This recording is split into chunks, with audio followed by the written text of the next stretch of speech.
तुम्हाला सांगतो म्हणजे आझाद हिंद सेना आणि आझाद हिंद सेनेचं जे सगळं काम आहे ते सगळं काम त्या सगळ्या कामाला खऱ्या अर्थाने जर कुणी सुरुवातीला बळ दिलं असेल तर ते बळ सावरकरांनी दिलं. कसं ते बळ सावरकरांनी दिलं?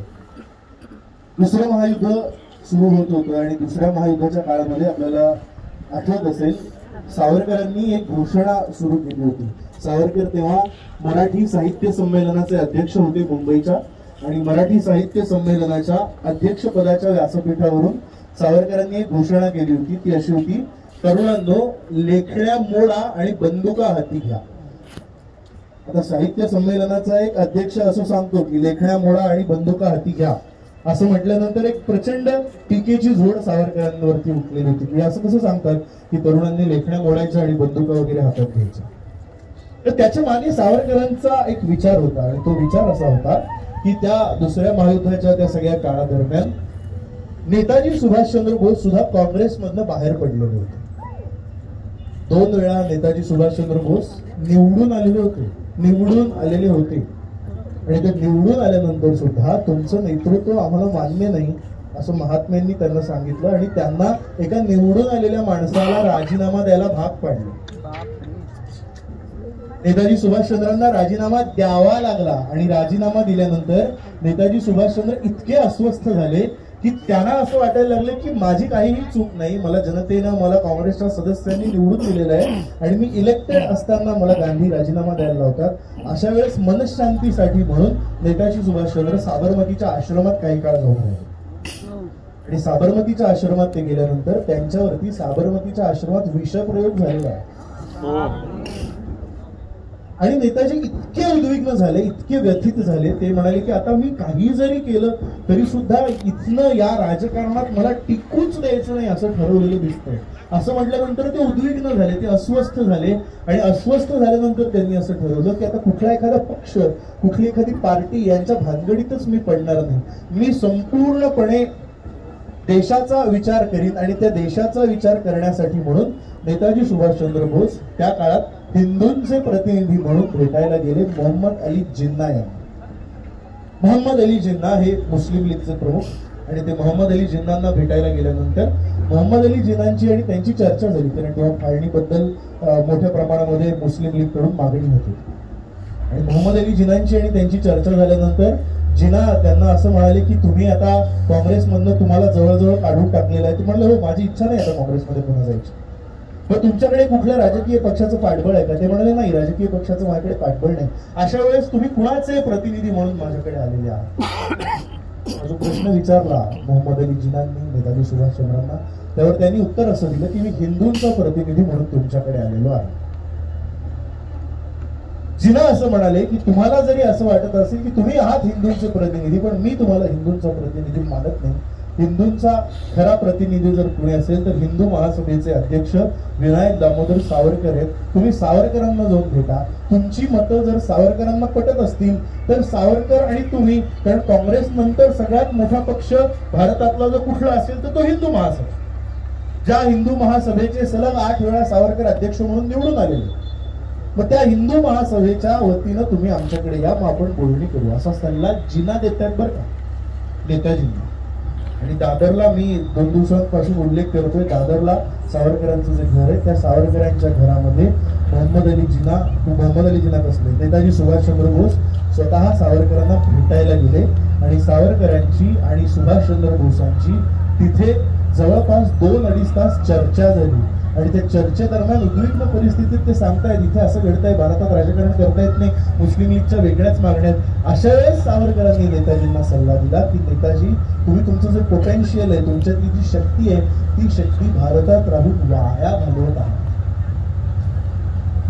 अशा वेळेस काय करा? अशा वेळेस तुम्ही एक महत्वाचं काम करा, तुम्ही हा देश सोडून जा आणि परदेशामध्ये जाऊन मी जे केलं होतं तसं परदेशात जाऊन संघटन उभं करण्याचा प्रयत्न करा.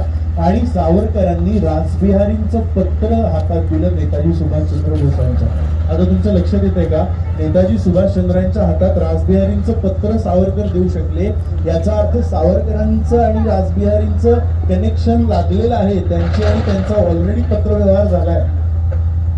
नेताजी सुभाषचंद्रांना ही कल्पनाच विलक्षण वाटली. ते म्हणाले तुम्ही इथनं तिथे जा आणि तिथे गेल्यानंतर तुम्हाला जर इथनं सैन्याची रसद पुरवायची असेल तर मी इथनं पुरवतो. आणि म्हणून सावरकर म्हणतायत की तरुणांनो, आमच्या काळामध्ये आम्हाला शस्त्र हातात घेण्यासाठी हा देश सोडून जावं लागलं. आता ब्रिटिशांना गरज आहे आणि ब्रिटिश लोक स्वतःहून तुमच्या हातात शस्त्र द्यायला तयार आहेत, तर तुम्ही शस्त्र हातात घ्या. एकदा का शस्त्र हातात घेतलं की युद्धामध्ये त्या शस्त्राचं, त्या बंदुकीचं टोक कोणत्या दिशेने वळवायचं हे सर्वस्वी ते शस्त्र ज्याच्या हातात आहे त्याच्यावर अवलंबून असतं. आणि नेताजी सावरकरांचा सल्ला ऐकला आणि नेताजी जवळपास 15 दिवस त्यांनी 3 देश ओलांडले. 3 देश ओलांडून वेषांतर करून 15 दिवस पाणबुडीचा प्रवास करून नेताजी सुभाषचंद्र बोस जपानला गेले. आणि तिथे त्यांनी आझाद हिंद सेनेचं काम सुरू केलं. आणि त्या आझाद हिंद सेनेची फौज घेऊन ते अंदमान आणि निकोबार या देशांवर, या बेटांवरती चाल करून आले. आणि त्यांनी मुख्य भूमी स्वतंत्र होण्याच्या आधी अंदमान निकोबार ही बेट ब्रिटिशांकडनं जिंकून घेतली आणि ती भारतीय बेट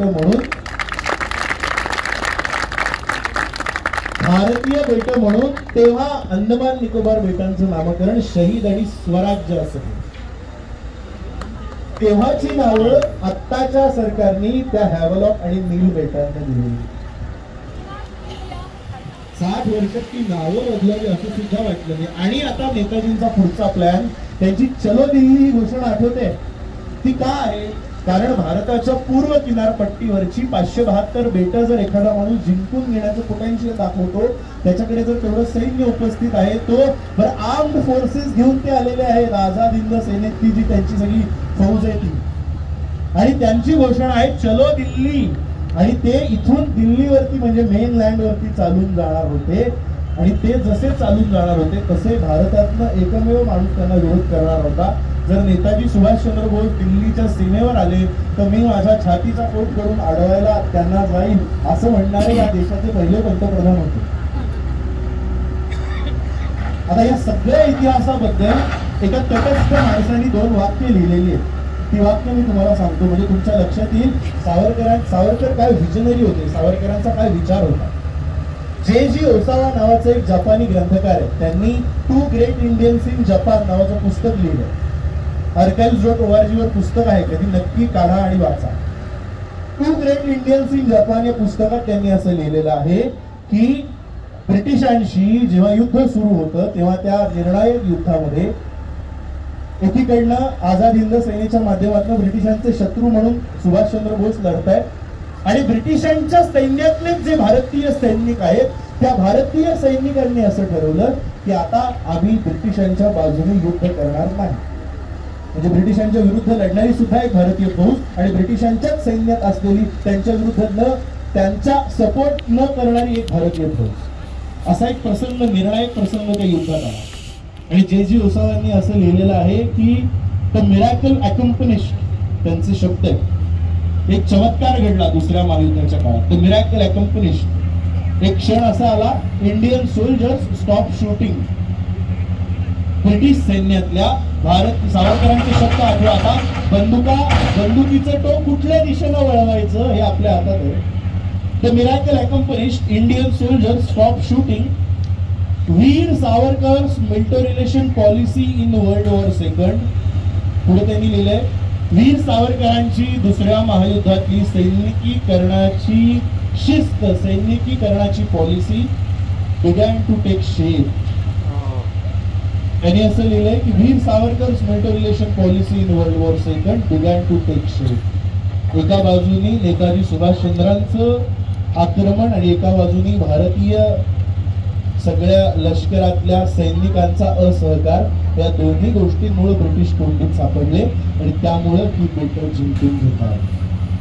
भारतातनं जर एखादी सेना उभी राहिली असती त्या काळामध्ये तर आपला देश 3-3.5 वर्ष आधी स्वतंत्र होऊ शकला असता. तर भारतीय शीर्षस्थ काँग्रेसचे नेते काय करत होते हे मी तुम्हाला सांगितलं. म्हणून ज्या अंदमान निकोबारात 11 वर्ष सावरकरांनी काढली ते अंदमान निकोबार स्वतंत्र होण्यामागे सावरकरांचा विचार आहे. हे स्वतंत्र होण्यामागे नेताजींच्या ते, आणि याची जाहीर दखल नेताजी सुभाषचंद्र बोसांनी आझाद हिंद सेनेच्या नभोवाणीवरून दिलेली आहे. त्यांनी म्हटलंय की भारतामध्ये सध्या असलेल्या सगळ्या नेत्यांपैकी सर्वात दूरदर्शी नेता कुठला असेल तर तो दूरदर्शी नेता म्हणजे विनायक दामोदर सावरकर. हे नेताजींचे शब्द आहेत. आणि म्हणून इथे त्या सगळ्या नेताजींच्या स्मरणार्थ ही जागा तयार केलेली आहे. म्हणून इथे यायचं आणि वंदे मातरम आपण सगळ्यांनी गायचं आणि आपल्या यात्रेच्या शेवटाकडे वळायचं अशी एक आमची कल्पना. इथे आल्यानंतर आम्ही गेले 3-4 वर्ष एक मागणी करायचो. आम्हाला सतत असं वाटतं